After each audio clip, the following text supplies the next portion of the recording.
Check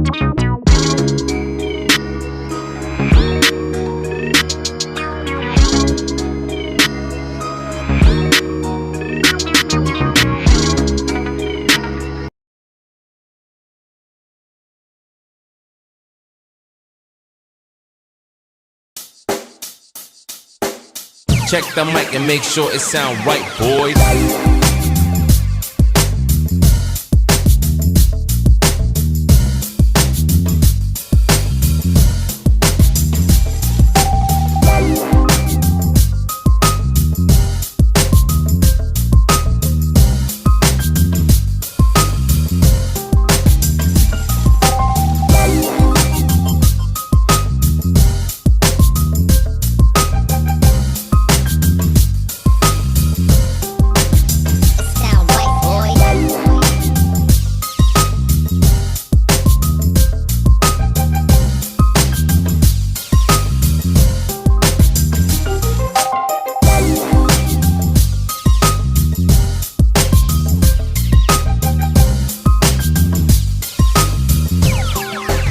It sound right, boys.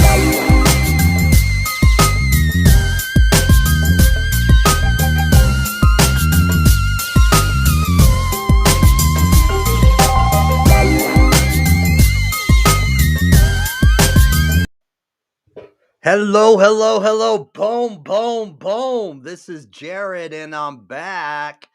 Hey guys, I'm super excited. All right, to do this video tonight. All right, I've had this on my mind for like so long, and I'm glad I've got the chance now to seriously to do this. All right, so I've seen way too many people get suspended from sharing their post to multiple Facebook groups.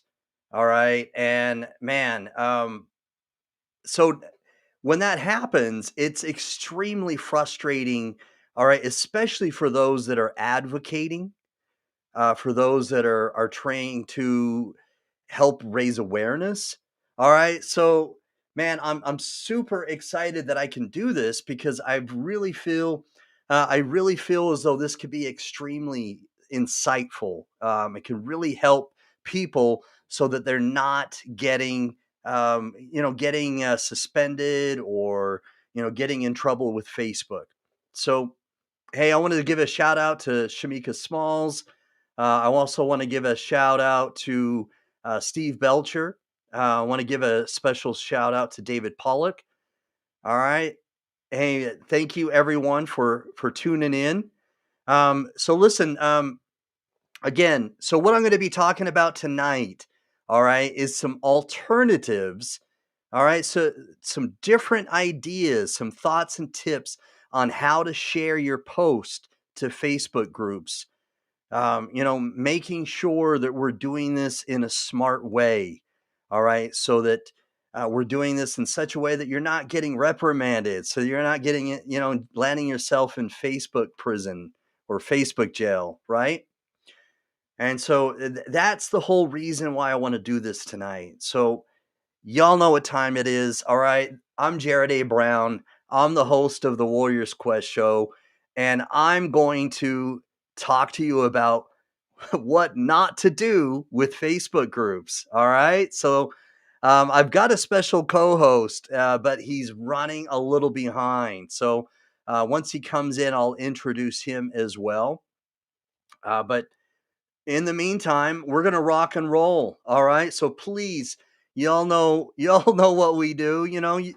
Don't be stingy. Smash that share button. All right. That's how we can get things rolling. So smash it. All right, let's get that going. All right, we want to make sure that we're showing everybody. All right, we're showing everybody this valuable information about what not to do in Facebook groups. All right, so we're going to get this rolling. All right, so I'm going to. Here we go. Let's see if we can get this going. There we go. All right, little ambiance. All right, so thank you, Steve Belcher, for sharing in groups.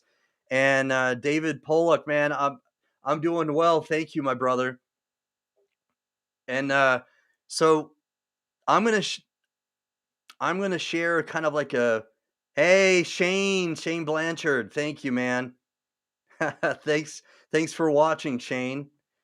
Um, Shane from Midwest Kidney Warriors, and Shamika Smalls, thank you for sharing. So, all right, so if you just tuned in, we're here to talk to you about what not to do with Facebook groups. I was inspired when I read a blog, an article in a blog, and so it inspired me so much that I started researching and studying statistics a little bit more about this. All right, but I've got my special co-host, so I'm going to bring him in. Just sitting here celebrating a Hawkeye victory. That's cool, Shane. All right, guys. So I'm going to bring in my special co-host. He just arrived. All right, so bear with me just a moment while I bring him in. Y'all know what we do. We do a VIP and we do a co-host video intro. So give a very special Warriors Quest show welcome, all right, to Jonathan Traylor. Here we go, co-host.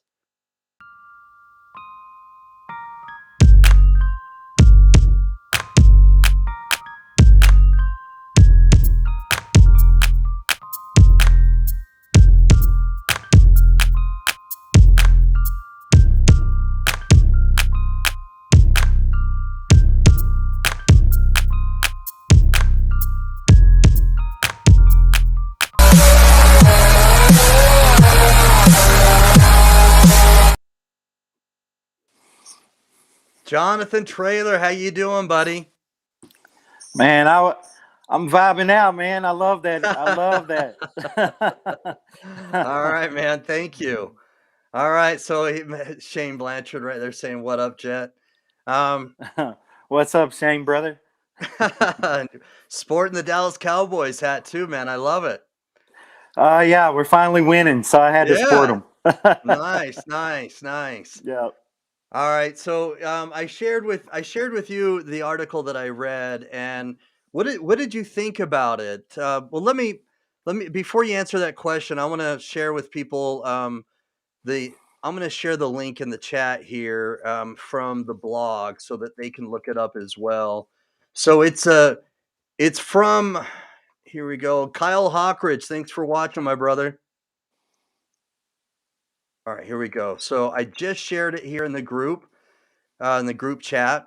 So it's from Miranda. All right, Miranda. I'm not sure how to exactly say her last name. It's Namias, something like that. Miranda Namias. All right. Mm-hmm. So forgive me if I've said it wrong. I'm going to give her credit in the description of this video. After I'm finished, I'm going to plug in the links and everything. But you had a moment to read over that last night when I shared it with you. What did you think Mm-hmm. about that? I thought it had some great perspectives of what to do and what not to do in a Facebook group. She definitely hit on some points that I know I agree with. A few, that I kind of question a little bit. I had my own opinion on, but Yeah. the points that she was hitting on, I definitely agreed with most of what she was saying. I thought it was an interesting article. Definitely take the time to read that article. It's definitely and it's not that long. It's a quick read. Right, it is, yeah. So shout out Hmm. to my twin brother Jeff watching. Thanks for tuning in. I know it might be a little early your time. So so you know, I think it's open for discussion a little bit, and we'll go through this and kind of get to the meat and potatoes of it. Sure. Some of the things I really liked, and I think it makes a lot of sense. And Hmm. so I'd like to ask everybody to keep an open mind when we're reading this, and going over it, because I think that if we do that, we can always learn if we keep an open mind. You know what I mean? Hmm. Absolutely. Yeah. So Absolutely. Always keep an open mind. You can always learn something new, right? exactly. Yeah. So please don't be stingy. All right. Please share this. Don't be stingy. Smash it. All right. So I'm gonna I'm gonna start this video, and I'll pause it when in between slides here. So here we go. Let me pause that because I'm going to show us in a different way. Here we go. All right, we're going to be small. I'm going to drag this over here. There we go. All right, we'll be small. We'll play small ball. All right. Little All drag right. and drop. Okay. All right. All So right. here we go, guys. So 4 mistakes not to make in Facebook groups. And this is my inspiration, all right, from the blog article that I read from Miranda Namias. All right. So here we go. So, all right. So as we go to the table of contents here, introduction, obviously I'm introducing it because I've been inspired by what I've read in this blog by Miranda. And disclaimer, all right off the bat, is that some of these things that she's talking about I've done. All right, so I'm I'm full of guilt, and I'm not professing to be perfect. I'm not professing to have never made any of these errors. Simply something we're going to be talking about. So just a disclaimer that this is something that I found interesting, and something that I found from this blog, and we'll be going over it. And again, it's a really good it's a good, very insightful blog. So here we go. All right. The mistake number 1 is posting the same thing into multiple Facebook groups. Number 2, all right, keeping your personal page on private. Mistake number 2. All right. And the mistake number 3, not listing your Facebook business page as your place of work. And then mistake number 4, not introducing yourself when you join a new group. And then the last 2, hashtag and tagging. I added those myself. Those are not from the blog.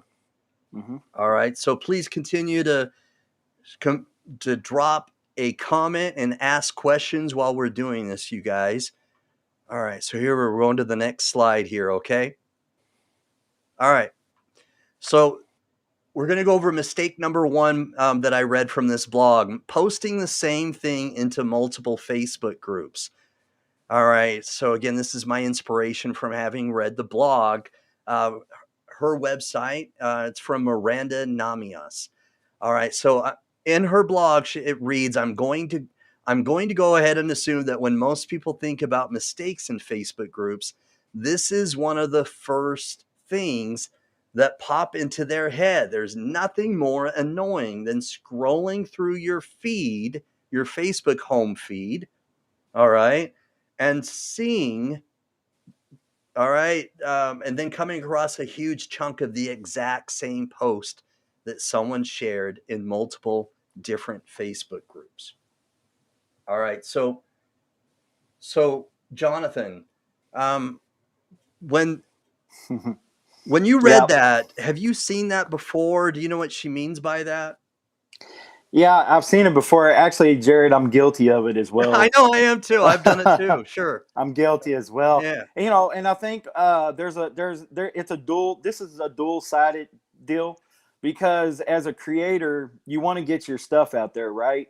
Mm-hmm. Uh, but sometimes I think it needs to be a happy medium where you got to ask yourself, at what point is it too much, right? Because it does become annoying when you see the same post in the same group in the same pages. It's like, oh man, I've seen this 10 times already. Right. But again, the flip side of it is, as a creator, I can appreciate it because you are trying to get your stuff out there and you want it to be seen. Right. So there's got to be a happy medium with it. But Mm-hmm. I do agree it can be annoying, and we're all guilty of it as creators, and people are influencers trying to get a message, especially in the kidney community. We're all trying Right. to get Building awareness. Yeah. yeah, we're trying to get our info out there, but sometimes I think it can be a little overwhelming, a little too much, and come off a little arrogant at times. You know what I mean? Mm-hmm. And Absolutely. so you just got to ask yourself the question. I think to keep the frame of mind is how much is too much? Yes. Yes. And then just and just think before you post it, like, how is this going to look? Or, how can I do this in a smarter, more effective way? So Yeah. anyway, right off the bat, this is the first paragraph that she talks, that I've shared here, or that I read from her blog, and it made a lot of Mm-hmm. sense to me. So when you think about it, all right, if you're seeing the exact same post in multiple Facebook groups, what that means, okay, is that somebody's sharing it, all right, in the same Facebook groups that you're already a member. Because otherwise, all right, you wouldn't see it. You know what I mean? Because you have to Yeah. be a member of the same Facebook group in order to see the same post from Right. that person in multiple Facebook groups. Right. You know what I And, mean? yeah. And the thing is a lot of us are in the same Facebook group, so we are going to see it multiple times because we're all involved in the kidney community. So a lot of us are in the same Facebook group, so we see the post and the creativity, in the same Facebook group. So it does become repetitive. Yes, it can be repetitive, and if it looks that way to us, all right, then absolutely the algorithm, Facebook's algorithm, all right, is going to see it like that, all right, because Yep. they see it a little bit more clearly than we do. Because, It, as you said, we have aspirations and we've got all these good intentions when we're doing it. and another thing too is the alternative, and it does cost a little bit, but efficiently, you can boost a post. So boosting is a great alternative to over posting in Facebook groups Right, if you right. if you can afford it. You Yes, know, yes. but I mean, even $10 can boost it out there pretty good and Right. get it out there. And what that You're does right. is that Good point. brings it brings it into another algorithm and crowd of people that normally wouldn't see your post. Good point. Now, Shamika Smalls, I think she manages or she's an admin on a Facebook page. I know that Hmm. she's an admin on a Facebook group, but I'd like Hmm. to hear her feedback as well. And Kyle Hawkridge, of course, is he's listing. You can read the comments here as well. Hmm. He's saying that have 2 or 3 copies with the same message and then rotate, change colors and photo. Some great comments from Kyle right here, and change the description at the top of the post. There we go. And So Shane saying, I will share the post on my group page with other groups if it fits with, and then it's blank. So he must not have been finished. Kidney disease unfiltered. That's right. Thanks, Shamika. So we're going to go forward to the next slide, and it's going to go no, into those are great tips great though. points, great tips. Changing the text, the info up a little bit, rewording it, or changing the color of the picture. That's a great tip. So Yes. All right. So this is just an example, everyone. When this is a picture of a mobile feed, and you can see that it's blacked out, so you don't know the name of um, the name of the person that's sharing in these Facebook groups. But this is how it looks. All right. You can see this is just 2 examples, but I'm sure if we were to scroll, if someone had done it like anywhere from 10 times, and you're a member of those same groups, you're scrolling down and you see the same post and the same exact thing. And hmm so so what she's saying here, the author of this blog, is that this is something that screams spammy to me. right. All right. So I'll read a little bit further, and continue to comment, everybody, because I want your input on this. I think we can all learn from this, and just again, please keep an open mind. So, for me, in almost all circumstances, this is something that screams spammy to me. Again, this is from Miranda Namias. When someone does this, it just kind of seems like they want to get a bunch of eyes on what they have to say, and they don't care about the consequences. It also kind of makes me think that this person is a lazy Facebook group member. They didn't want to take the time to craft separate posts for each group, so they just cross posted one thing to all of their groups instead.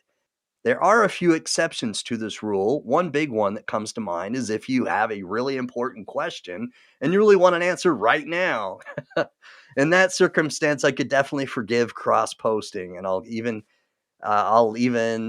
care even less if you actually disclose in the post that you've cross posted in other places. That gets my respect. So Shamika Smalls she wrote here in the chat, I tried to target target different groups with a different audience. I like that. No, that's great. That's great. And I'm guilty of everything in this one. I'm guilty of. So you're preaching to me. Yeah. So Shane Blanchard says that you look pretty tiny. He says if you could turn your phone sideways, maybe we can see you a little bit better. Yeah, I could try that, Shane. Let's see. I know it Nope, works it's for not working too well. All right, some phones do that. A lot of them do. I Yeah. have a lot of my guests that use their mobile phone. I ask them to do that, but so at any rate, I like this example because this photo shows you exactly what we're talking about when you're looking at your feed, and you can see that it can look that way, and I can understand why she might say that. And so Yeah. this begs the question: is then if it looks spammy to her, then Facebook, obviously it's going to look spammy to Facebook and the algorithm. Then how can we do it differently? How can we do it more effectively? Again, Shmika Smalls makes up a great point. She says, I try to target different groups with a different audience. I like that. So No, that's a great one. That's a great tip. It is. All right, I'm going to go to the next slide here. Okay. So what to do instead? Y'all didn't think I was going to leave you hanging, did I? Did you? All right. So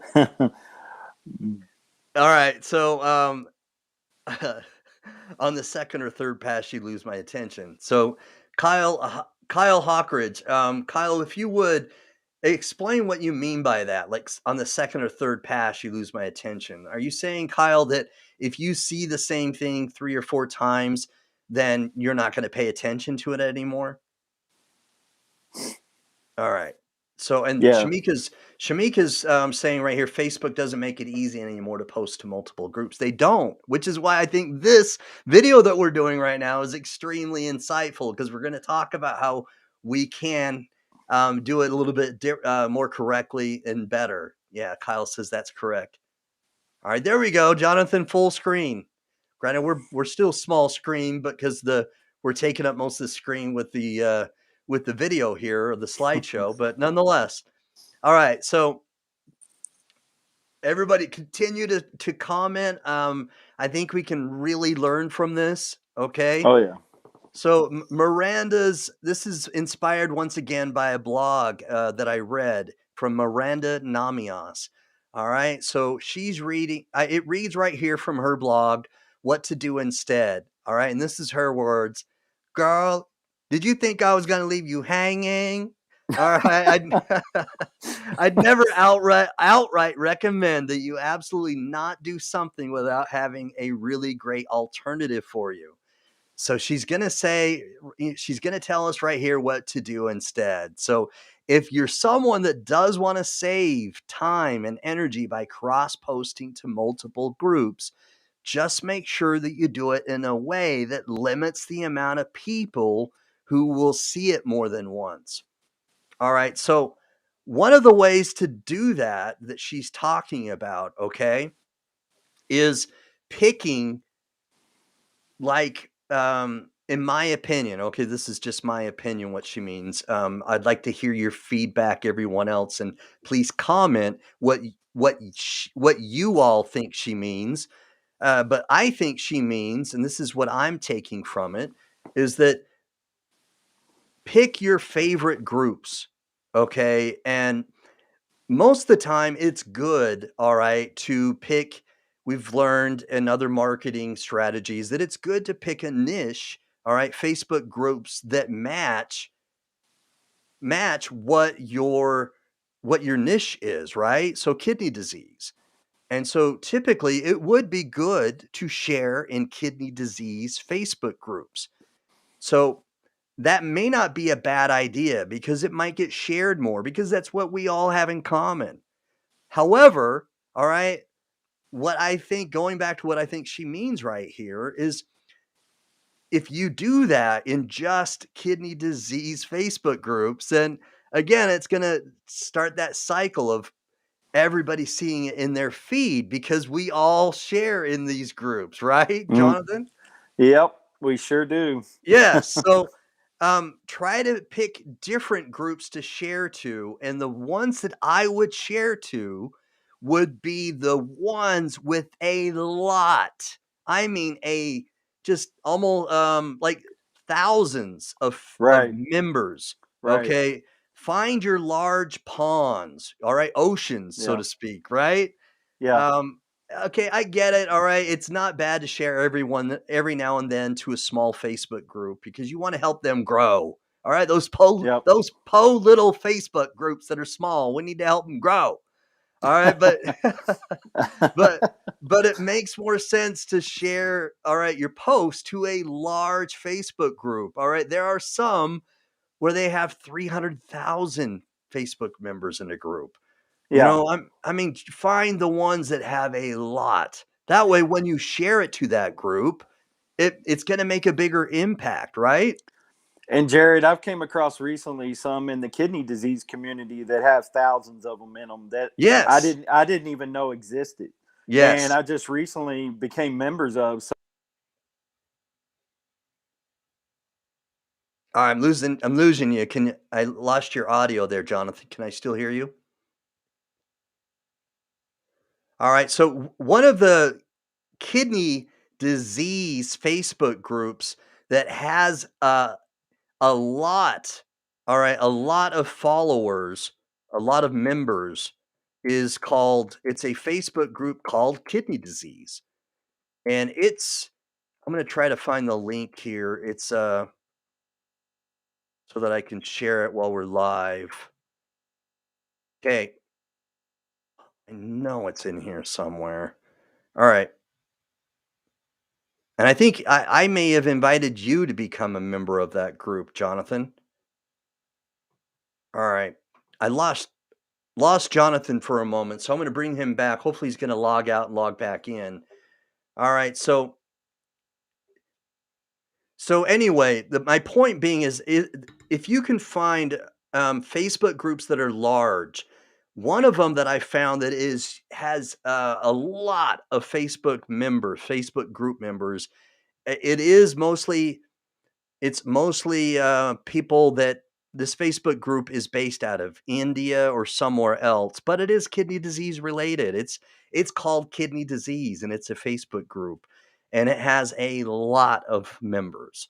All right. So again, we want to share to the ones that are small, okay, because we want to help them grow. But make your post count. All right. So we're going to go to the next slide. All right, we've got some great comments coming too.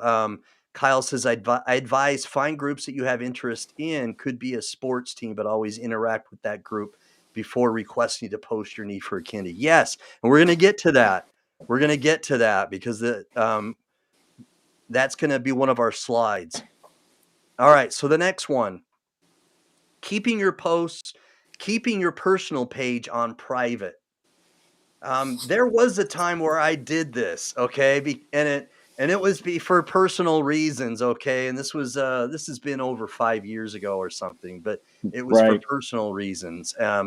But if you're advocating for people, all right, trying to help people find a living kidney donor or a living liver donor, or you're trying to build awareness, or if you're watching this video tonight and it's not necessarily about kidney disease and you're just wanting to learn more about what not to do in Facebook groups, all right, then you probably are marketing in some way.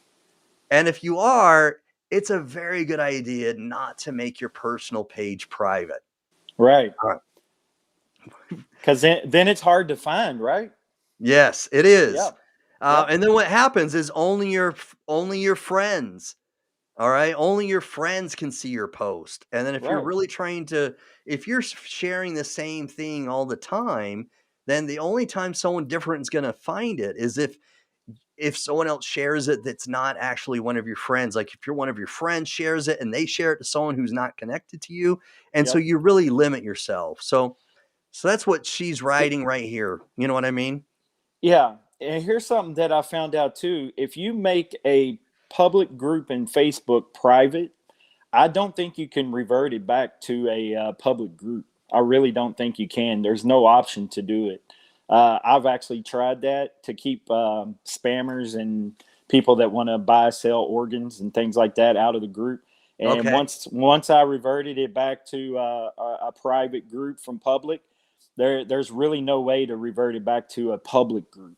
And so you Interesting. got to keep that in mind when you're dealing. That's just for Facebook groups. Uh-huh. But like your private or your personal page, Jared Brown, Jonathan Trailer, or even your business page. Let's say the Warriors Quest Show or Hope with Jonathan. You don't want to make those private. I mean, it's just gonna draw people away. It's not, and you're not going to be able to attract people very well when they go searching for you. Amen to that. Exactly. And we want to reach as many people as possible, right? Right. So that's what she's talking about right here. And then she says right here, I totally understand the hesitation to let creep people stalk all over your profile, but keeping your Facebook personal page on private is basically asking for nobody ever to be able to figure out who you are. I mean, seriously, it's the difference between this and this. And she's showing the picture here, of course. Letting people view your personal Facebook page allows them to be able to see and find your personal page by hovering their mouse over your name in Facebook groups. If there's nothing there when the preview window pops up, I can't help but automatically assume that you don't have a business or even a blog. It's just blank, nothing. Right. So it becomes confusing at that point. Yeah, very confusing. Yep. All right, so here it is. Now she's going to give, like she's done in the past, what to do instead. So if you're seriously concerned about your safety and have dealt with serious stalker issues in the past, of course you can find and probably should choose to keep any and all information on your personal page private. Nobody's going to blame you for that, but it does mean that you'll have to work extra hard to get people to find out or to, be able to Google search you and stuff like that. So exactly. So people, please, let's get this more interactive. All right. I've got my twin brother commenting here. He's talking about how he's in time. He says, I've actually removed myself from several kidney disease groups because they don't allow for regular posting for kidney donor advocacy. And yes, Jared, that is so aggravating. It's infuriating. Yeah. Yeah. Yes, it is. Because the name of their group says kidney disease and whatever else they have, involved. And here you are trying to post or try to advocate, and they won't allow the post in there. It's just aggravating. It really is. Yeah. Well, and you would think that because they have kidney disease, so at one point maybe all right, he or she may have been looking for a donor, and so they may have some sort of I don't know, some understanding, right? All right, so we're going to go to the next slide. So, what do you guys? I'm going to ask a question here. All right, I'm going to go to the next slide, but I'm going to ask a question. So, what do you guys think?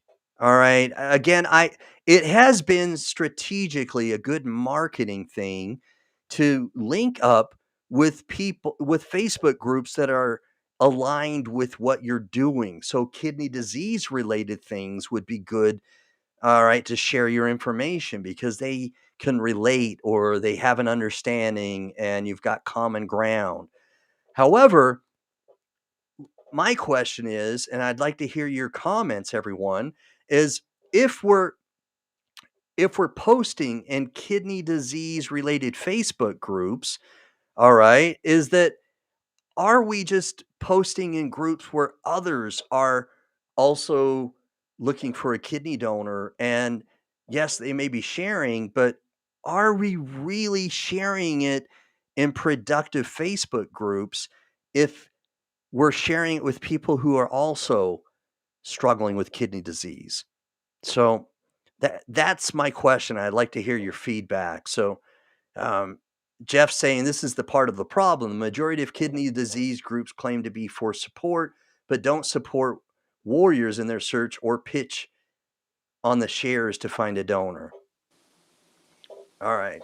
So Kyle saying, and I'm not sure if you heard my question there, Jonathan. So my question is, and again, strategically in the past, all right, it's been a marketing strategy to share your information to Facebook groups that are in your same niche, right?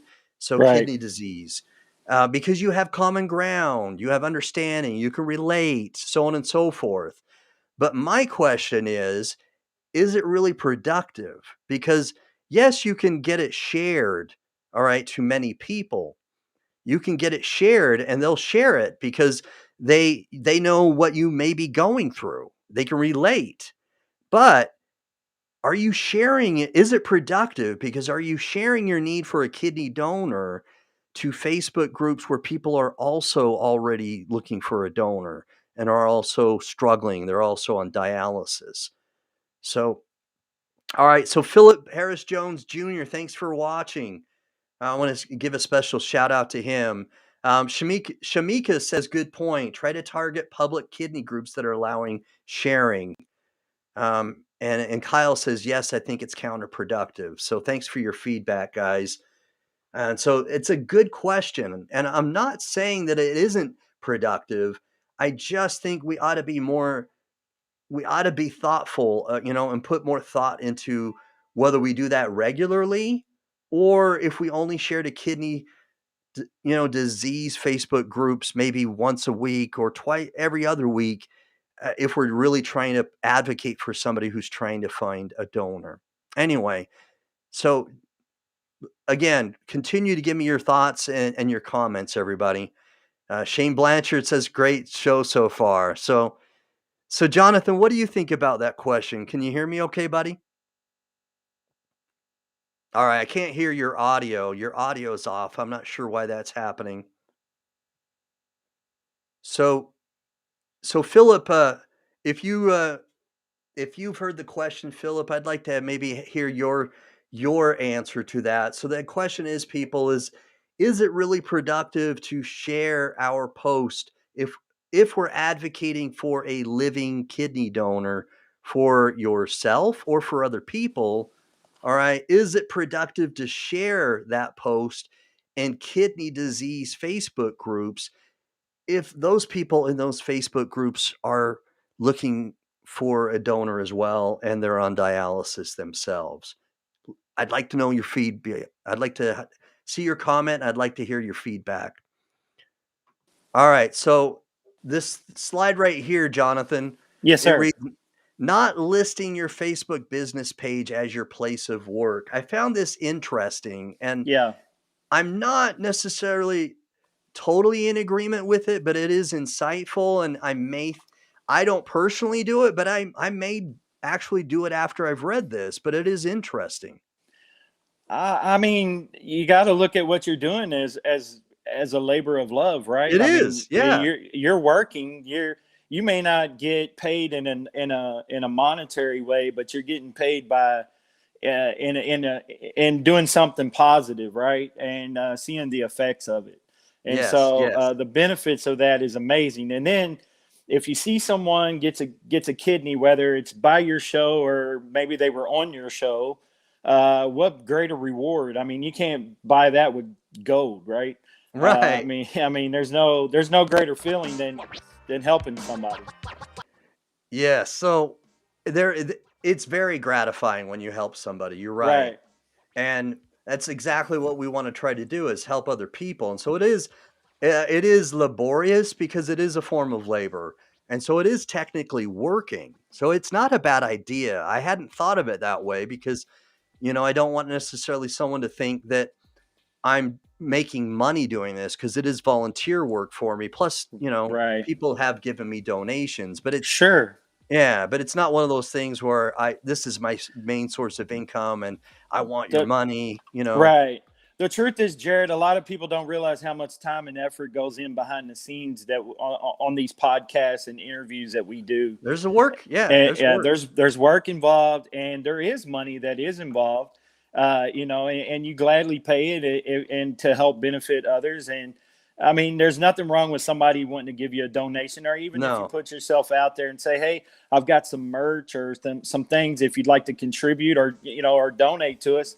I think it's a great thing to help out. So It is. Shane Blanchard is reading, or he puts right here, what's laborious? So it's a, when something's labor intensive, you know what it is.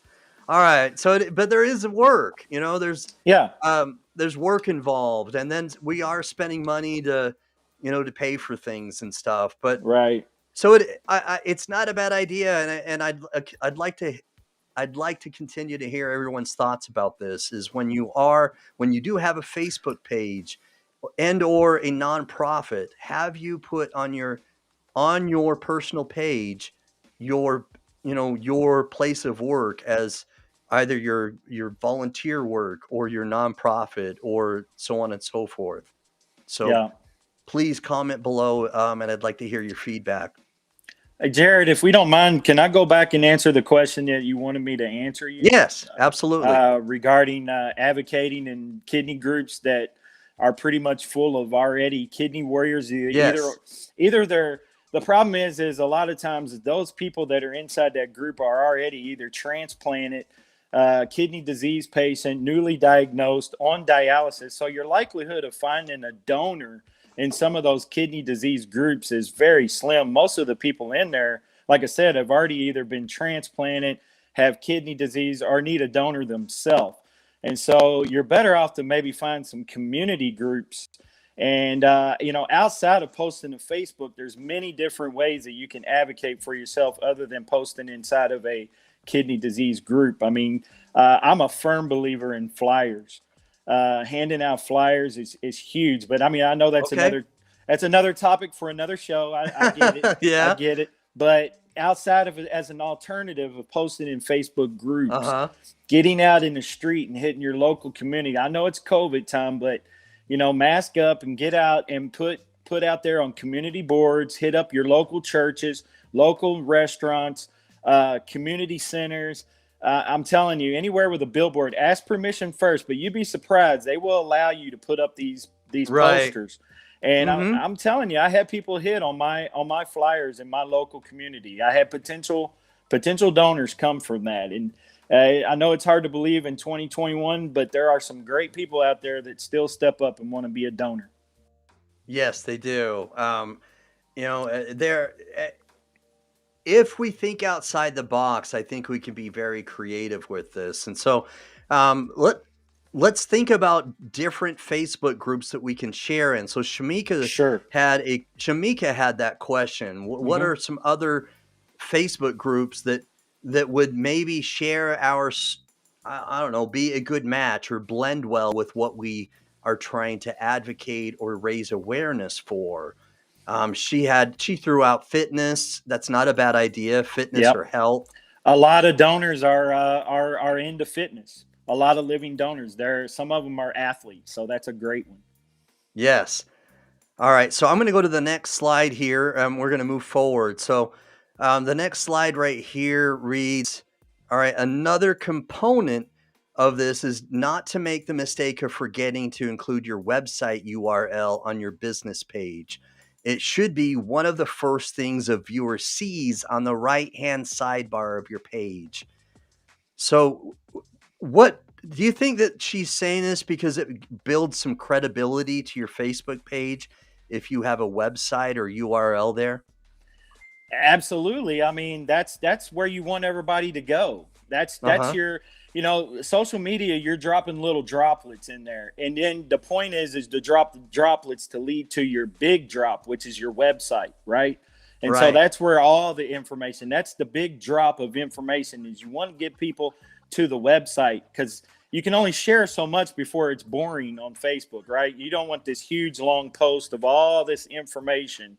You just want to put your link and maybe a little bit of a post there and let people know where to go. And then Mhm. once they go to that URL, then that's where you drop the big load of information. So without having that information there, that website, nobody's ever going to go to your website. I mean, no, Right. no, what's the point? What's the Yeah, point? and they may not think you're legitimate either, It Right. does bring some credibility.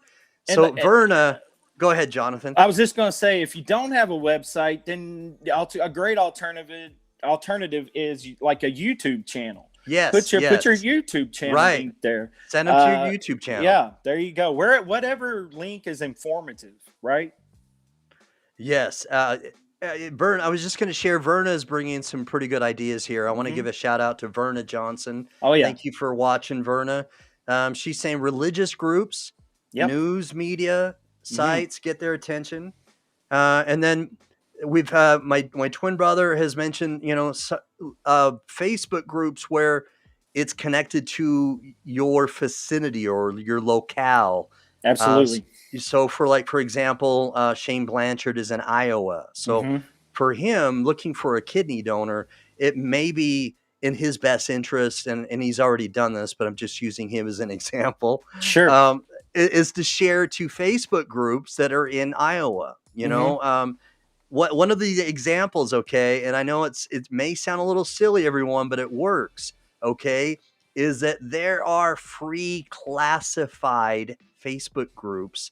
Yep. All right. And if you don't think what we're doing when we're trying to find a donor is a form of selling, then you're wrong. Yeah. In a manner of speaking, it is selling. So do not feel guilty like you're trying to trick them. All right. Because it is a form of marketing when you're trying to find a donor. It is. And you are in competition with many other people that need a kidney as well. So you do have to think about it in a marketing sense. Yes. All right. So, find free classified Facebook groups. Right. All right. Find groups that are in your state, in and around your city. All right. Because the statistics have shown us that most of the living donors that apply to be donors are going to be someone who lives in your area, or at least in your state or a nearby state, Sure. That's what we've encountered anyway. And if you're listed in multiple states, in multiple cities, find groups in those states, all of those states. Yes. All right. So Kyle reads right here, join groups that you have an interest or hobby in, people with similar interest. It will come up soon, but be an active member about the hobby or interest before you start to talk about it. So, and that's a great point. Yes. Has to be genuine. But here's the thing. I wouldn't always post every day that you need a kidney in there. No. I would interact with them and talk with them and talk about what you like. Like if it's bowling, a bowling group, let's just use bowling. I know. Right. But get to know them. If it's bowling, say, hey man, where do you bowl? And this is my average. And hey, I've been bowling for so many years. Interact within the group and engage within the group. And then once you get comfortable and they get to kind of know you, then maybe drop it in there and say, hey, I am looking for a kidney donor and I'm suffering with kidney failure. I'm on dialysis. I mean, you just never know. But dropping it right away is kind of, I don't know. It comes off a little disingenuous. Yeah. Yes, absolutely. Hey, look, Jonathan, shout out to James from Dadvice TV. He's watching right now, and it reads right here, agree 100% with being genuine and interacting to get them to know you before asking for a kidney. Yes, because absolutely. Because the people, it's really proven that the people who do become living donors it's because they've had a connection. They've built a connection. Yeah. And if there's no connection, then they're not going to feel inspired to do anything. I 100% agree. I agree completely. You got to get that connection, that heartfelt connection. That's where you're going to get a donor from, making that heartfelt connection. James put another comment here, and if you're a little bit behind, James, we're now discussing, and I'm going to give credit in my YouTube video, my YouTube description, about this blog that I read about how, what not to do in Facebook groups for mistakes. And it's by this blog, this author right here of the blog is Miranda Namias. So James, who's watching, James, specifically, I asked a question actually about, I don't know, what was it? Like, 8 or 10 minutes ago, maybe. But the question is it productive to post or try to advocate for a living kidney donor in kidney disease Facebook groups. And so I'm getting from you, James, that you're saying that it's not a good idea. There's no need to ask for a kidney when everyone else needs one. That's what James is saying. So he makes a good point, and it's good to be in those groups if there's support groups, because we all want to feel support and encouragement. Absolutely. But we may not. The chances are you may not find a donor in those groups. Right. It's frankly speaking. Yeah. Kind of like a needle in a haystack there. It really is. Yeah. Because yes, someone may share your post, and it may get actually, proliferated. It may send it out to, and be shared multiple times. That may happen but the chances of someone who's actually in that group, because they want to be a living donor, is very small, very slim. Sure. That's one thing, Jared, that I find, a little bit that's a discredit, I guess, to the Facebook groups is we have a hard time with people sharing, because sometimes that's the purpose of me putting posts in a Facebook group, is for people to take that post and actually move it and share it. Yes. But unfortunately, that fails a lot. It does. And my question, all right, is do you think it does fall, flat, because they also need a kidney donor themselves, or does it become white noise? All right, for those that don't, hopefully everybody knows what I mean by white noise. Yeah. Everybody. I grew up in the 80s, man. I know exactly what white noise is. All right, good. All right, so do you know what I mean? It's like when you live by a train, right? Or an airport, right? Yeah. And you hear the same thing time and time again. All of a sudden, even though you hear it, you're really not paying attention to it anymore. Do you know what I mean? Yeah, it just becomes repetitive and redundant, where it's just in your face too much, and it's white. It becomes white noise. Like, okay, I've seen it before. And on Facebook, Instagram, Twitter, all these feeds, people have the power in the thumb, and they're going to just go to the next post. Yes. So. All right. So James here says, I think it just blends into the noise. It does. It especially when everyone else is in sort of the same boat, so to speak. Yeah. Thank you for sharing, Verna Johnson. Sharing is caring. So thank you guys. Absolutely. I'm very happy for the comments. Let's keep this going, because I really think this can be very insightful for everyone. One thing I do want to say is I still believe that you can find a donor on social media. Absolutely. Regardless. There are stories of people finding their donor. I've been seeing some people on TikTok. I know a girl personally that found her donor off of the app TikTok, just by doing her post on TikTok. And she actually found her donor from TikTok. I'm not saying it doesn't work. It does work, but we got to learn how to utilize it properly. Yes. Absolutely. Do it more effectively and be smart. And we're gonna dive into that a little bit more, of some different ways to do that. So James, I love his comment. So I'm going to get into James's comment right here. Every living donor I have interviewed donated because of social media. And awesome.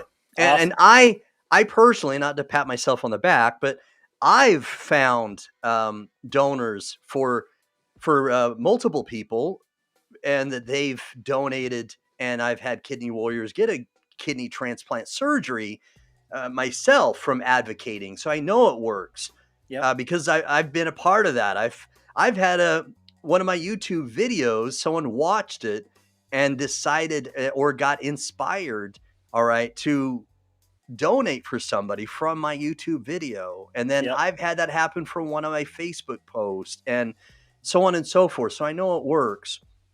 But people don't, Philip, thanks for your comment. Philip writes right here, people don't share in groups because they think immediately, well, I need a kidney. Why would I share that you need one for you to find one when it could be for me? Makes no sense to me. And he's right.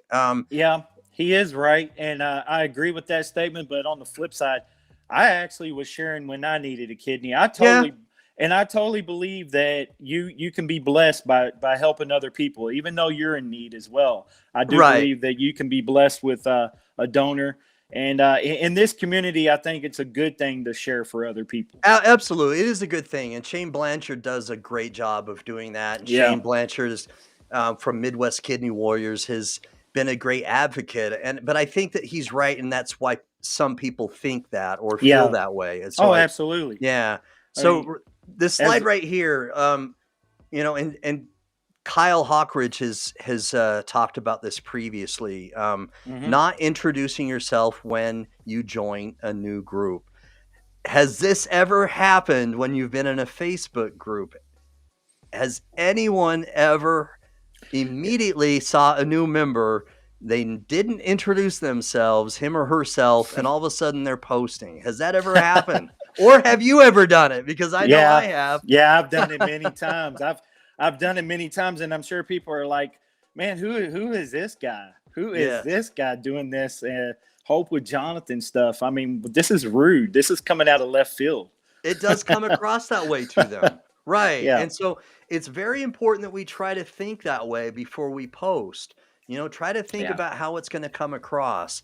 Yeah. So James puts right here, each one I have seen was from someone who shared a story about something someone was doing that happens to need a kidney, such as a person doing a local fundraiser for a different cause. I like that. Yeah, that's great. So, and Shamika's guilty. Yeah, we're all guilty. We've all done it. So, Yeah, we've all done it. Philip says, I need one now, and I'm sharing and advocating for people every day. And he is a great advocate. Philip, thank you for what you do. Shout out to Philip Jones, Yes. man. He's a great advocate. This man has his own show as well, Second Chance Podcast. Yes, Second Chance. Please check it out. He's a great advocate. Yeah. Does a lot for the community, the transplant community. Him and Tafaro Cook. Yeah, right. Yeah. Yeah, Those guys yeah. are great. Yeah. So right here, not introducing yourself when you join a new group. Yeah. So keep in mind, everyone, that the algorithm can be your friend. And I know that may sound in some cases like an oxymoron, because sometimes we all get infuriated with the algorithm.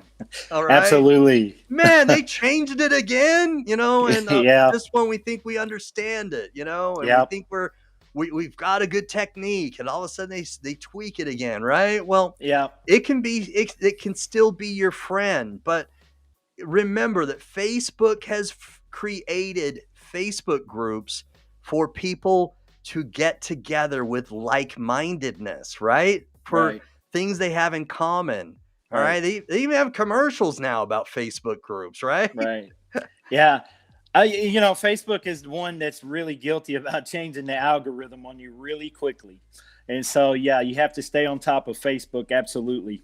Yes. And also keep in mind that if you have a Facebook page, all right, that even though many of us may have created it because we're advocating, or we have a nonprofit, or, this, that, or the other, but for the most part, they're set up for businesses.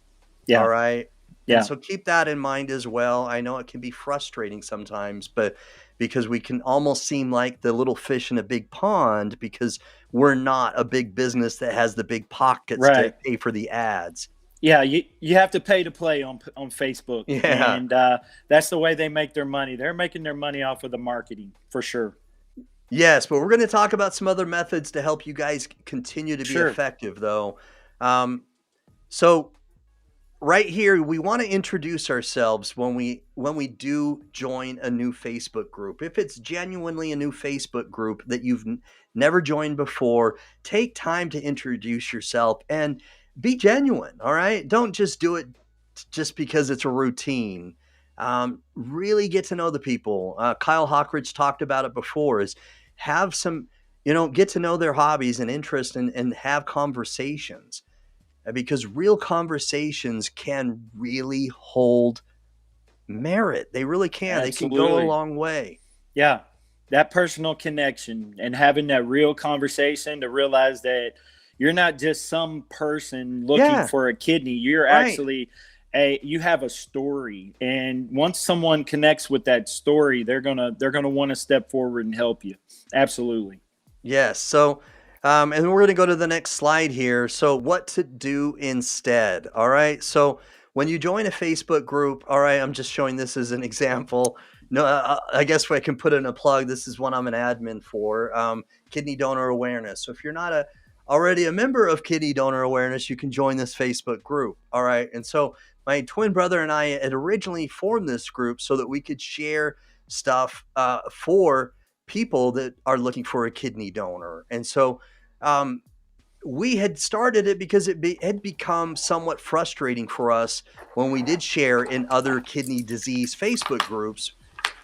When we got, I guess they, I don't know, put shackles on us or or handcuffs, whatever you want to call it. Facebook jail. Yeah, and so we formed this so that we could have a little more flexibility because we were the admins and so on and so forth, and we've been able to grow this where we have like over 2.7 thousand members now. And so uh, again, I'm not plugging this because it's going to be more in your favor to share to other groups where other people aren't necessarily looking for a kidney donor. But if you want to become a member of this is still a great place to share your information because many of them are already looking for a donor as well, but they'll share it. And then there's also support and encouragement. All right. So when you join this group, though, you want to be able to introduce yourself. So Shamika, Shane, Philip, anybody else who may still be watching, please comment below what you've done to introduce yourself when you've become a member of a new Facebook group.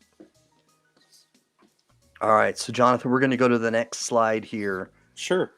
All right, so this is, I got this from Mari Smith. Oh, let me go back. All right, where did we go? I accidentally went too far. We're going to go back just one more. Here we go. So this is from Mari Smith, and I got this, all right, because I wanted to show another method, all right, to get your post and video shown. So it used to be, all right, so back in 2007, all right, so back in 2007, Twitter, all right, was the first outlet to start the hashtag. All right, we're going to talk about hashtags right here. And I got this information from Mari Smith, and I'm going to give her credit in my YouTube video. But Shane's saying, I just say thank you for accepting me. And that's okay. As long as it's genuine, then I think that's a good way too. And then Kyle reads, he says right here, just write a comment, just text. Do something to introduce yourself. Hey, thank you for adding me. I appreciate it. Right. I live in Hooper, Utah. I live in Kerrville, Texas, whatever. And just briefly introduce yourself. Right. So hashtags. Does anybody know why Twitter created the hashtag? You can Google it now too. That's allowed. So, while I'm waiting for that answer, Kyle has given us another comment here. Thanks for your comment. My name is Kyle. I thank you for accepting me. I look forward to interacting and learning from this group. I like that because it's saying, that I'm going to be interactive. I'm not just going to be, a bystander. I'm actually going to be participating. I like that. Shamika says, I normally just start commenting. I like that. So commenting on a post means that you're going to find common ground. So that's good. All right. So in this post by Mari Smith, all right, she's talking a little bit about, all right, how hashtags came to be. All right. And one of the things that she said is that in 2007, all right, somebody who works for Twitter came up with the hashtag, all right, so that they could find another way to broaden reach on a post. And so he came up with the idea with the pound symbol. All right, pound and then the topic. All right, so pound and the topic to help broaden someone's reach as long as it's topic related. All right, if it's topic related and it's pertinent, relevant, then it's going to help get you more reach.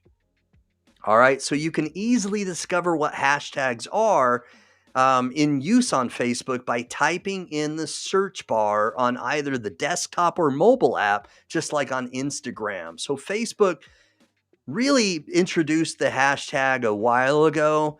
I think it may have been in 2000. I may be off, but I think they introduced it maybe in 2014, maybe 2016. However, it really didn't do much to broaden your reach until last year. All right. So, and it last year is when the hashtag became more productive. Shane Blanchard reads, "I love 3Jet." Or hashtag I love 3Jet. So it became more relevant to Facebook because of the pandemic. All right, fundraising. All right, Right. and so Facebook decided to make it more relevant just last year. All right, Yeah. and so especially now, we're now in year 2 of when the hashtag on Facebook is now more applicable. It means more. And they're now trying to match what Instagram does with the hashtag, which makes it more exciting because Yeah.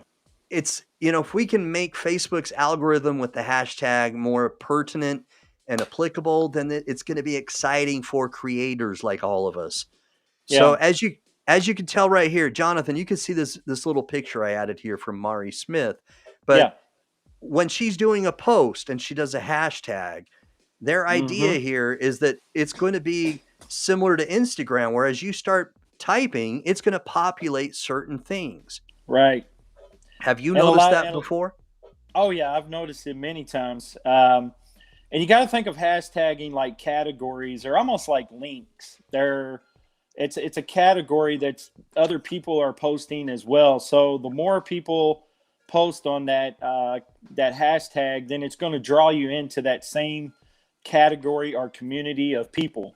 So it works really well on Twitter and Instagram. Facebook, I haven't seen a lot that it works very well in Facebook, but I think it works better in Instagram and Twitter. Of course, Twitter is the original spot Right. of the hashtag. They created it, yeah. But it's also working well in YouTube's platform as well, Yes.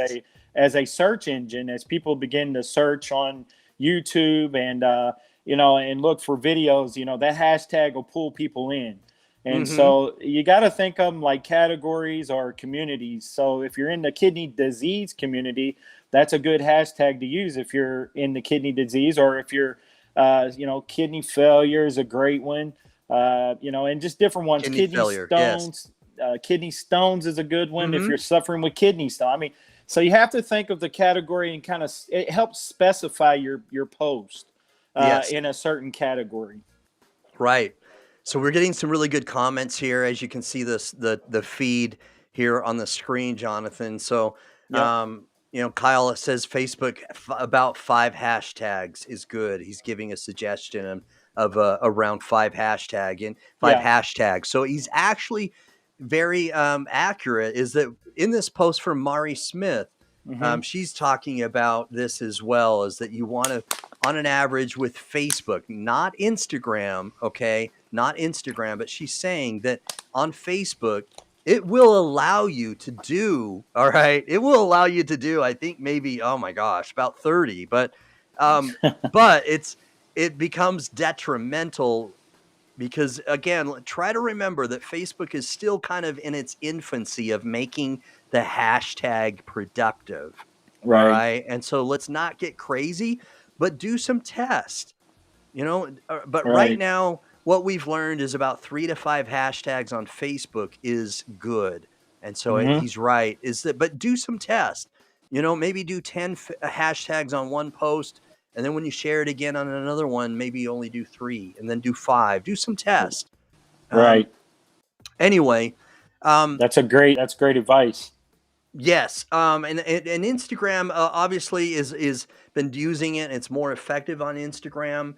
And so everyone, Facebook is still king. Let's not take the crown off, but let's not forget, all right, that Instagram and Twitter are very effective to share information and to get awareness and to Yeah. look for people. TikTok as well.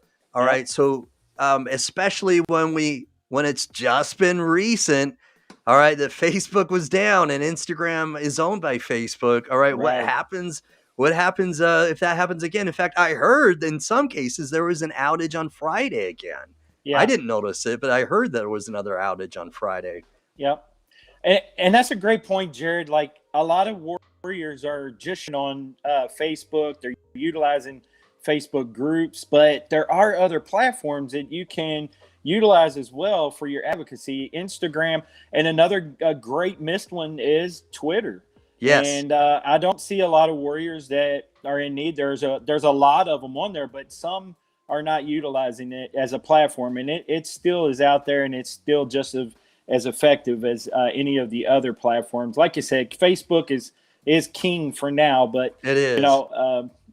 Twitter is still a great platform to use. And like you said, the new one, TikTok, that a lot of people are using, is another great one. And you can use hashtags. You can use the TikTok. hashtags there, and they're very applicable, right? Right. So, Right. and so, that we've got some illustrations right here.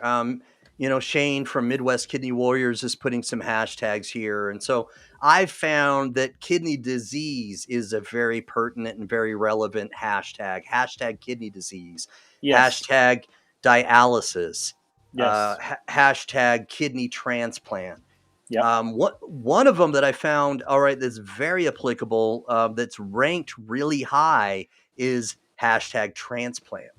That one is extremely effective and the other one that's nearly just as high as far as ranking is hashtag donor.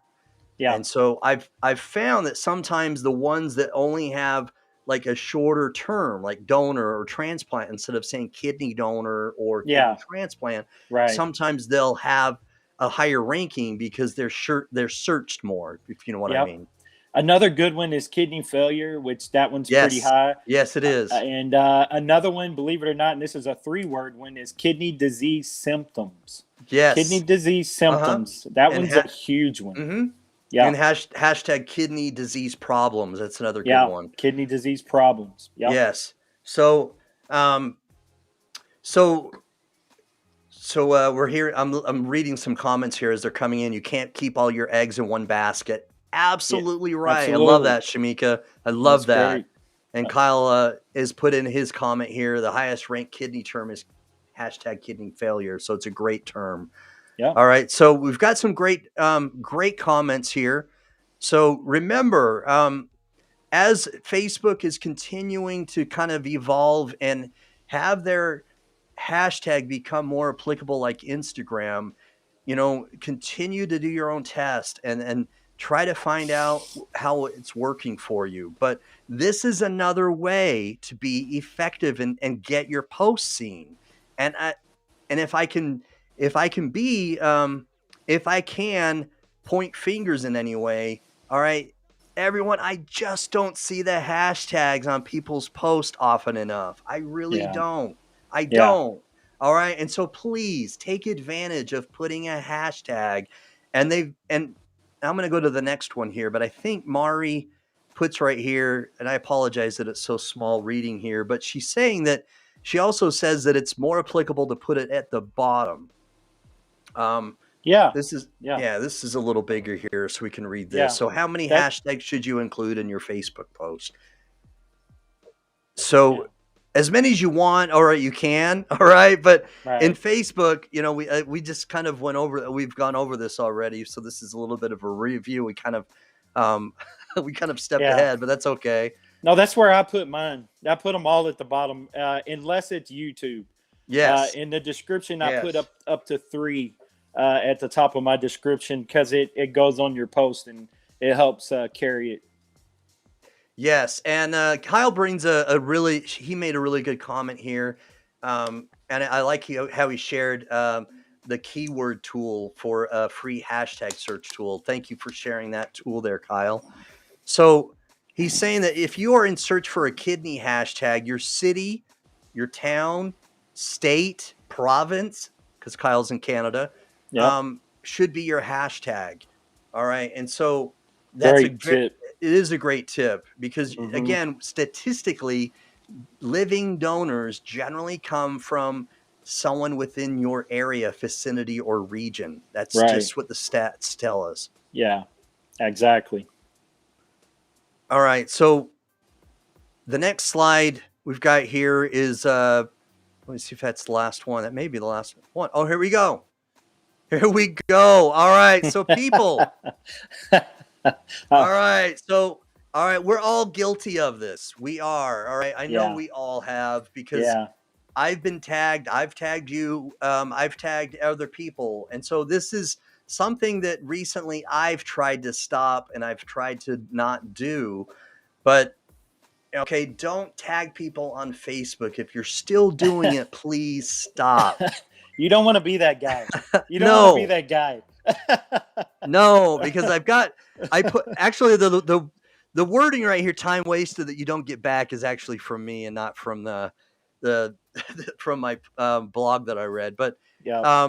the photo credits from jbaldwin.com. The site also has a nice post on the details of tagging etiquette, and I'll give credit in my description of my YouTube video later. But don't tag people on Facebook, people. All right, please don't, because number one, it's annoying if you're not in the photo. All right. And even if you are in the photo, I would encourage you to ask permission before you do it, Right. because it's good etiquette to say, hey, you're in this photo. May I please tag you? Right. Because chances are, if you are really in the photo and you don't tag them, they're either going to tag themselves or Facebook is going to say, is this you?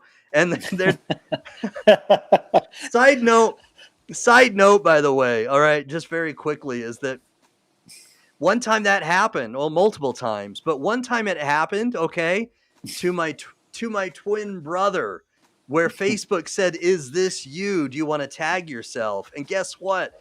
It was a photo of me and my son, and it wasn't Jeff at all. It was a picture of me.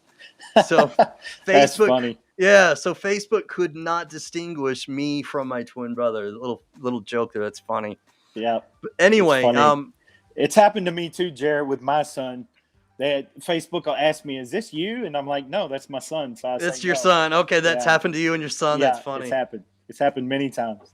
Yeah, so keep in mind, people, that we want, just like in a Facebook group, kidney disease is a community, and we want to build a strong, united community. And if you tag somebody without their permission, all right, they can still indeed remove themselves from the tag. But if multiple people are doing this every day, all right, when people are doing this multiple times per day, I really mean when, because they do.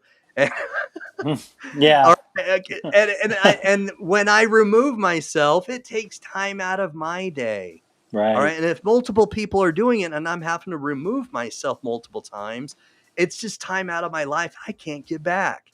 Right. All right. And so it's annoying to people. If it may be an annoyance to me, it may be annoying to someone else in the community. And the reason why it's annoying is, number one, it can seem like spam. Number Yeah. two is that it takes my privilege away from sharing. Yes. Does that make sense? It's Right. like when you automatically tag me, it's already showing up on my feed. And so Right. it's almost like you're forcing me to share it without asking me or encouraging me to share Right. it. You know what I mean? Yeah, I totally agree, and I think that proper etiquette would be to ask people or send them a message and say, "Hey, I'd like to tag you in this," and send them the post or send them the video or picture, Yes. and say, "Hey, do I have permission?" Because yeah, it does come off quite rude, and especially if you get 10 of them a day, it gets pretty overwhelming at some It point, can be. especially if they're videos, and then you got to Yes. sit there and really watch the video and make and answer the question of, do I really want this on my page? I mean, Right. do I, so. All right, so that's the end of the slideshow. But what I'd like to do is I'm going to cover kind of as a summary. All right. So as a summary, I'm gonna share it just one more time, but we're just gonna go over the I'm going to go over here we go, the table of contents again. Okay. So let me go back. So I'm going to summarize again what we've talked about. All right. So again, number one, posting the same thing into multiple groups. All right. So I'm going to summarize that again. If you are going to share the same thing, either do it in intervals. All right. So that you're not doing it in such a short amount of time that it's coming up on your feed and someone else's feed where it's showing up as spam. So do it in intervals, like maybe share it in one Facebook group in 1 hour, and then do it in another one in another hour. Okay, do it in intervals, and then I would even encourage you to change the photo. Okay, change the photo, and then change the wording if you can too. Change it a little bit, because again, the algorithm can be your friend, and if you're changing the photo and then changing the words here and there, you can actually have it look different, and the algorithm won't see it as identical. Hey Jared. Yes. How many Facebook groups would you suggest to make the same post in? Well, I would think maybe around, like you said, the largest ones with the biggest numbers to hit first, and I would say up to 5 would be maybe acceptable. Up to 5 wouldn't be a bad idea, and I like that. So another thing that I've done recently, and I didn't do it today, but like when I create a video and I make a thumbnail, if I'm sharing that same thumbnail and I'm streaming Urban Health Outreach Media YouTube channel, and then I'm simultaneously streaming to the Jared A. Brown with the Warriors Quest Show YouTube channel, my thumbnails, I create 2 different thumbnails for each channel. Now it's going to be the same stream, okay, but they're going to be 2 different photos, and I've been doing that recently, except for today. Yeah. And so that way, again, if someone's streaming through and they've subscribed to both channels, if they see the same thumbnail, it can be deceiving as well. Does that make sense? No, it makes total sense. It makes great sense, and I think you're great. I think it's awesome that you're doing that, and I think it's a great idea, especially if you're posting to multiple platforms. Yes. So keep in mind, so if you're an admin on several pages or several Instagram accounts, like on each one of my Facebook pages, I also have an Instagram account that's a business account. All right. So this has kind of been long, so I appreciate everyone who's stayed here. If you have a Instagram account, all right, make it a business Instagram account. Yeah. Because much like a Facebook page, you can actually do ads, and you can, pay some money to get your post seen. It just makes more sense. Quick and easy to do. Yeah. So quick. Right. So if you're doing if you're advocating for yourself or for other people, make your Instagram account a business account. Right. You're not doing yourself a favor if you haven't done that already. But anyway, if you have multiple Instagram accounts and then you're sharing the same link and the same thumbnail about your show, the same thing is going to happen on your Instagram feed. It's going to show the same thumbnail, and it's going to show the same thing, and it's going to look spammy to some people as well. So try to keep that in mind. And if you've got several pages, several Instagram accounts, then try to make them look different. Make a different photo for one page, even though it's the same stream or same show. I'm turning red over here, Jared. Hey, again, disclaimer. I'm guilty just as much as everybody here. Okay, because I've done it too. I did it today because I didn't. I got lazy and I didn't make a different thumbnail today. Yeah. So anyway, Kyle Hawkridge, he's got a comment here I want to read. I like it. I just want to offer a hand not to take away from Jared or Jonathan. This information is 1,000% 100% correct. But if anyone has any question or needs a hand, I have a degree in social media management. I have a degree in social media management. Offer the kidney community 100% free advice. Please reach out if you have questions. Thank you, Kyle. Thank you so much. With his information, he can give you maybe even some more insight that I haven't already given tonight. So please reach out to him. And a lot of what we've been talking about, he's added great insight tonight. He's been a great asset in the comments section. So thank you. And thank you, Shamika, Shane. Thank you, James from Dadvice TV. Shane, I've already said Shane. I mean, Steve Belcher, Jeffrey A. Brown, my twin brother. I know I'm leaving out some other people, Jonathan. Can you help me shout out some other people? I know there are some other people. Philip Jones from A Second Chance. Verna Johnson. Yeah. And everybody that showed up, man, we really appreciate the support. This was kind of just a quick little thing that we got together, and Jared asked me to co-host. So I just want to say I appreciate you asking me to come on tonight, and I love the new platform that you're using. It's really cool. So appreciate it. Hey, thank you. Thank you so much. Honestly, as what you do and what you have done for the kidney disease community is highly impactful, and I appreciate it, honestly. And so much love and respect for what you do and what what you continue to do, man. I'm proud of you. It all started with interviews on your show. So huge shout out to Jared Brown and the Warriors Quest show for helping me get started and continuing to be a huge influence on me. So I really appreciate it. You're welcome, brother. And we've got Jen Benson joining in. So Jen, man, mad respect for Jen Benson as well. Transplant Journey. Yes, Transplant Journey. So if you haven't watched, please watch the replay, please, Jen Benson. This has been a great interactive, a lot of comments and just a lot of good insight that we've shared, some good nuggets about how to share more effectively in Facebook groups so that we don't get banned. All right, stay out of trouble. Yeah. They'll put the cuffs on you. Exactly. No more handcuffs. Right. Yeah. And no more shackles and handcuffs for us. Shamika says, great show, guys. Thank you for your support, Shamika. Yeah. Thank you. God bless. God bless you.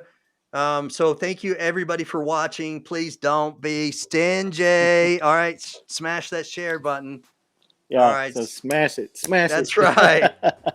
All right. So thanks, Jonathan, man. Thank you for co-hosting, man. I know this was spur of the moment, so I really appreciate it. No problem, man. I'm sorry about the internet interruptions. I dropped no a worries. couple of times. No worries at all. No worries at all. Yeah. Man, that's it happens, and that's why we've got, that's why I've got the gift of gab, if you know what I mean. I just roll with it, to keep talking, but oh yeah. You're a pro, Jared. You're a pro. Yeah, thanks, man. Hey, by the way, do you see the cube behind me? What do you think of that, bro? Oh, that is too awesome, man. It's just floating and spinning. It's got your face on it. Who else? Oh, the U-Home, or is that Warriors Quest? Yeah, U-Home, and then I've got the Warriors Quest background, the Warriors Quest logo. Yeah. Yeah, man. I thought I was tripping there for a minute, but no, it's there. So I'm glad you pointed that out. I was going to ask you later. It's like I seen it spinning, but I wasn't sure. So, but it's cool. So, it's a cool thanks, effect, man. If anybody else likes the spinning cube, 3D cube, please comment below and let me know what you think of that. I'm trying to be creative and add different things to catch people's attention. Oh, you're always on the cutting edge, Jared. So. Oh, thanks, bro. All right, man. Well, mad respect again. Thanks for tuning in, everybody, and thanks for co-hosting, Jonathan. All right, no problem, Jared. Anytime. You're welcome. All right, I'm going to find the outro now, man. I had it underneath some paperwork here. Hold on. I think I found it. All right, here it is. Hold on. All right. Outro.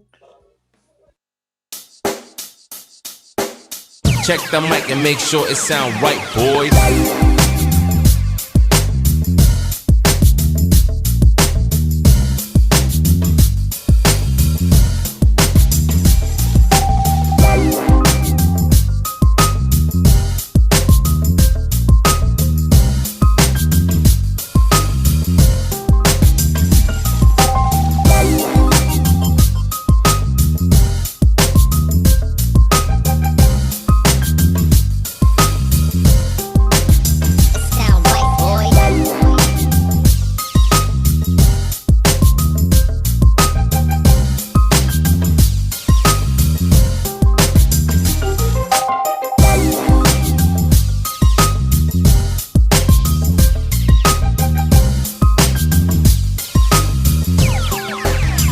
sound right, boys.